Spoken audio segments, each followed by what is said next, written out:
Bismillahirrahmanirrahim. Alhamdulillahi Rabbil Alamin, wassalatu wassalamu ala Sayyidina wa Nabiyina Muhammad, wa ala ahlihi tayyibina tahirin, wa sahbihi al-muntajabin, wa ala jami'i al-anbiya illahi wal mursalin. Me emrin e Allahut të gjithëmëshirshmit më shpëlotet. Falënderimet më të sinqerta janë vetëm për Allahun e madhëruar. Paqja dhe mëshira e Allahut qofshin mbi profetin Muhammad, mbi familjen e tij të pastër, mbi shokët e tij të zgjedhur dhe mbi të gjithë të dërguarit dhe profetët e Allahut xhaleshanhu. Të nderuar dëgjues dhe shikues, ju përshëndes me përshëndetjen e bukur islame. Assalamu alaikum wa rahmatullahi wa barakatuhu. Paqja, mëshira dhe begatit e Allahut qofshin mbi ju. Për ditën e sotme do të flasim rreth temës drejta e zemrës dhe devotshmëria. Në vizionin islam, zemra është boshti rreth së cilit rrotullohet e gjithë jeta shpirtërore e qenies njerëzore. Ajo nuk është thjesht një organ fizik, por qendra e besimit, e ndërgjegjes, e ndjenjave të bukura dhe e lidhjes së fortë me Allahun e plotfuqishëm. Kur zemra ndriçohet nga drita e besimit dhe devotshmëria, ajo bëhet burim udhëzimi për mendjen e njeriut dhe më pas për trupin e tij. Ndërsa kur ne e errësojmë zemrën, edhe veprimet e njeriut humbasin drejtimin dhe ekuilibrin e tyre në atë kohë. Për këtë arsye, Kurani dhe Ehli Bejti dhe profeti Muhammed sallallahu alaihi wasallam i kanë kushtuar një rëndësi të jashtëzakonshme pastrimit dhe ndriçimit të pikërisht të këtij organi që është zemra. Allahu i madhëruar thot në Kuranin e shenjtë: Bismillahirrahmanirrahim. Është njësoj ai që ka qenë i vdekur, e ne e ringjallëm dhe i dham një dritë me të cilën ecën mes njerëzve, me atë që është në errësirë e nuk mund të dalë prej saj. Ajeti 122 i surës An'am. Ky ajet e përshkruan qartë realitetin shpirtëror, teksa thuhet: jeta e vërtet nuk është ajo jetë biologjike, por është jeta e zemrës sonë. Drita që jepet besimtarit është pikërisht ajo drita e udhëzimit, është drita e devotshmërisë dhe e ndërgjegjes së zgjuar që ai ka pasur. Imam Aliu paqja qoftë mbi të ka thënë: zemrat janë një enë, më e mira prej tyre është ajo që mban më shumë dritë në ta. Pra devotshmëria është gjendja që e mbush zemrën pikërisht me këtë dritë që përmendet edhe në Kur'an, edhe në hadithin e Imam Aliut paqja qoftë mbi të. Ajo nuk kufizohet në adhurime të jashtme, por devotshmëria është një prani e vazhdueshme e Allahut në ndërgjegjen e njeriut. Kurani e vendos devotshmërinë si kriter më të lartë të nderit njerëzor. Allahu për këtë thot: Bismillahirrahmanirrahim. Më i nderuari prej jush tek Allahu është ai që është më i devotshëm. Ajeti 13 i surës Huxhurat. Dhe për këtë Imam Sadiku paqja qoftë mbi të e përforcon dhe e shpjegon devotshmërinë me fjalë shumë të thella teksa thot: devotshmëria është që Allahu të mos të gjej aty ku të ka ndaluar dhe të mos të mungoj aty ku të ka urdhëruar.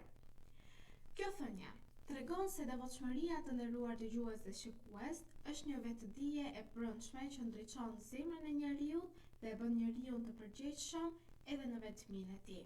Një zemër e tillë nuk udhëhiqet nga frika e njerëzve, por udhëhiqet nga drita e ndërgjegjes dhe besimit në Zotin një dhe të vetëm. Dhe nga aspekti shpirtëror, drita e zemrës shfaqet si qetësi, durim dhe mençuri në këtë kohë. Kurani thot se Bismillahirrahmanirrahim, vërtet me përmendjen e Allahut qetësohen zemrat. Ajeti 28 i surës Ra'd. Kjo qetësi është një gjendje e thellë që lind nga lidhja e sinqertë me Allahun, me adhurimet që ne i përkushtohemi Zotit të gjithësisë dhe devotshmërinë që kemi ne në veprat që bëjmë çdo ditë të jetës tonë.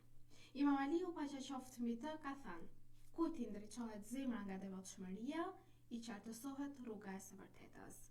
Edhe shkenca moderne konfirmon gjithashtu se studimet në neuroshkencë tregojnë se praktikat shpirtërore, siç janë lutja, meditimi dhe qëndrimi i vetëdijshëm, reduktojnë aktivitetin e qendrave të stresit në trup dhe rrisin funksionimin e zonave që lidhen me qetësinë dhe me empatinë. Kjo tregon se një zemër e qetë dhe e ndriçuar shpirtërisht ka ndikim të drejtë për së drejti në shëndetin mendor dhe fizik të njeriut. Dhe në anën tjetër, kemi errësimin e zemrës, e cila është pasojë e largimit nga devotshmëria. Allahu i Madhëruar thot në Kuranin e Shenjtë dhe na paralajmëron se jo, por zemrat e tyre janë ndryshkur nga ajo që kanë fituar. Ajeti 14 i surës Mutafifin. Imam Bakiri, paqja qoftë mbi të, e shpjegon këtë ndrysh të përmendur në ajet, duke thënë se nuk ka asgjë më shkatëruese për zemrën se sa mëkati i përsëritur pa pendim. Pikërisht, ky është ndryshku që përmend Allahu i Madhëruar, pra mëkati i përsëritur pa pendim, pa u rikthyer në rrugën e drejtë, pa u penduar për atë çfarë ke bërë. Në ato momente zemra errësohet, largohesh nga devotshmëria, nga kujtimi i Allahut dhe largohesh nga drita e zemrës dhe largohesh nga udhëzimi hyjnor. Nga këtë vështrimi psikologjik, kjo temë për ditën e sotme ka një rëndësi shumë të madhe tek njeriu, sepse kjo përkon me humbjen graduale të ndjeshmërisë morale në momentin që njeriu ngurtson zemrën e tij, e rrëson atë me mëkat dhe largohet nga ajo çfarë Allahu na ka urdhëruar neve. Sa më shumë që njeriu vepron kundër ndërgjegjes dhe kundër urdhrit hyjnor, aq më pak e dallon të mirën nga e keqja. Zemra errësohet, ndërsa drita e brendshme zbehet më së shumti. Drita e zemrës reflektohet edhe në sjelljen shoqërore. Një njeri i devotshëm bëhet burim sigurie dhe drejtësie për të tjerët rreth qarkëtij. Imam Aliu, paqja qoftë mbi të, ka thënë: devotshmëria është dritë për zemrën, qartësi për shikimin dhe shpëtim në ditën e gjykimit. Kjo dritë nuk mbetet e fshehur, por shfaqet në moral, në fjalë të drejta dhe në vepra të mira që ai person bën. Shoqëritë të nderuar dëgjues dhe shikues ndërtohen nga zemra të mira, të tilla dhe të ndriçuara, sepse drejtësia dhe mëshira nuk mund të lindin kurse nga zemra të errta. Drita e zemrës dhe devotshmëria janë të pandashme. Devotshmëria është rruga që e çon zemrën drejt dritës, ndërsa drita e zemrës e forcon devotshmërinë. Ky proces i ndërsjell e ngrit njeriu mbi pasionet e verbra dhe e afron atë me qëllimin e vërtet të ekzistencës së tij. Një zemër e ndriçuar nuk ndikohet lehtë nga trazirat e botës, sepse ajo e sheh jetën përmes një perspektive më të lartë, ku çdo sprov ka kuptim dhe çdo vështirësi mbart një urtësi hyjnore. Devotshmëria pikërisht i jep njeriu aftësinë për të jetuar me dinjitet të lartë, duke e mbajtur ndërgjegjen të pastër dhe synimin të drejtë, edhe në rrethana të vështira apo të paqarta. Në këtë kuptim, devotshmëria nuk është vetëse një shpëtim individual, por themel për ndërtimin e një shoqërie të ndriçuar dhe atë morale, ku vlerat nuk imponohen me forcë, por lindin natyrshëm nga zemra e ndriçuar.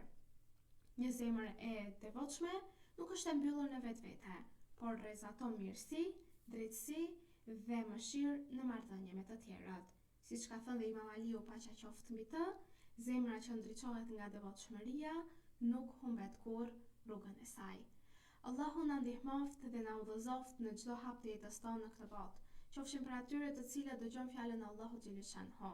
Zemrat tona të udhëzohen nga drita e tij, nga fjalët e tij, dhe të mos shkëputemi nga kjo lidhje me Zotin e gjithësisë derisa të kemi frymë në këtë jetë. Në këtë momente të nderuar dëgjues dhe shikues, ju përshëndes me përshëndetjen e bukur islame. Assalamu alaikum wa rahmatullahi wa barakatuhu. Paqja, mëshira dhe beqatia e Allahut qofshin mbi ju.